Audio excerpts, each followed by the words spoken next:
La sédentarité. C'est quoi pour vous ? À une époque, être sédentaire était une révolution pour l'humanité. Mais aujourd'hui, plus le temps passe, plus être sédentaire est risqué pour notre santé et notre espèce. Certaines personnes parlent même de bombe sanitaire. Mais c'est quoi la sédentarité ? Comment en sommes-nous arrivés là ? Et comment pouvons-nous remettre du mouvement dans notre quotidien ? Remontons le temps. Il n'y a pas si longtemps, enfin 1,5 million d'années quand même, l'humain était à 4 pattes. Puis il s'est mis debout et a commencé à marcher. C'est le résultat d'une véritable prouesse d'adaptation physiologique qui va bientôt changer tout son mode de vie. Enfin bientôt, tout est relatif. Car il y a 150 000 ans, celui que l'on appelle l'homme moderne, Homo sapiens, pour se nourrir, s'est mis à cueillir et à chasser. C'est lui, notre ancêtre direct, le chasseur-cueilleur. Et il y aurait moins d'1% de différence entre les gènes des hommes préhistoriques et les nôtres. Sa condition physique est donc optimisée pour marcher l'équivalent d'un semi-marathon par jour. Il a développé des qualités d'endurance physique qui lui permettent d'épuiser les animaux à la course, mais il a aussi augmenté sa capacité à stocker des graisses, l'autorisant à ne manger qu'épisodiquement. En fait, pendant très longtemps, l'activité physique n'a pas été un choix, mais une nécessité pour survivre. L'être humain est donc génétiquement programmé pour bouger. Mais à force de courir après les animaux sauvages et d'arriver le dernier devant le framboisier, le nomade qu'il était a commencé à se fatiguer et à réfléchir. Et si j'adaptais l'environnement à moi-même ? Perspicace, cet ancêtre a eu l'idée de s'installer, de cultiver, d'élever, de construire et même d'engranger. Une révolution. Révolution de confort qui marque les prémices de notre époque moderne.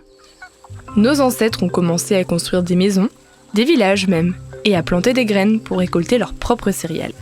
Élever des animaux, et la suite, vous la connaissez. Cette période, c'est la période du néolithique. C'est à ce moment-là que l'être humain est passé d'un état nomade à un état sédentaire. Et attention, c'était positif.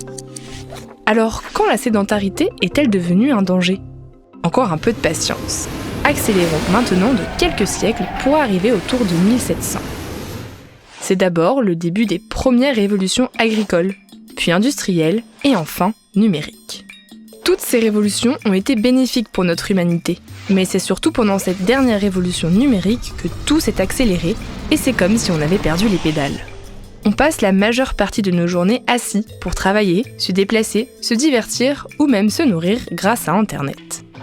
Nos modes de vie et nos corps sont bouleversés par ce confort, au point de développer de plus en plus de troubles musculo-squelettiques et de maladies chroniques.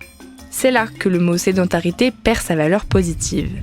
Être sédentaire n'est plus une révolution, comme chez nos ancêtres, mais bien un état qui met en danger notre santé. Ne croyez pas que le sédentaire, c'est le voisin. Tout le monde est concerné. Parce qu'être sédentaire, c'est être assis plus de 6 heures par jour. Aujourd'hui, 95% de la population française adulte est exposée à ce risque.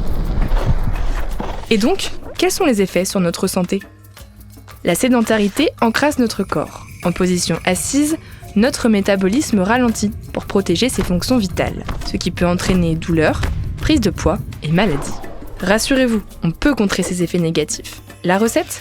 Bouger autant que possible. 30 minutes par jour, c'est ce qui est recommandé. Marcher, prendre les escaliers, jardiner, faire du ménage, faire ses trajets à vélo, chaque mouvement compte.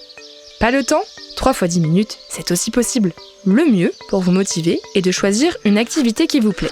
Danse, natation, escalade ou course à pied, à vous de tester.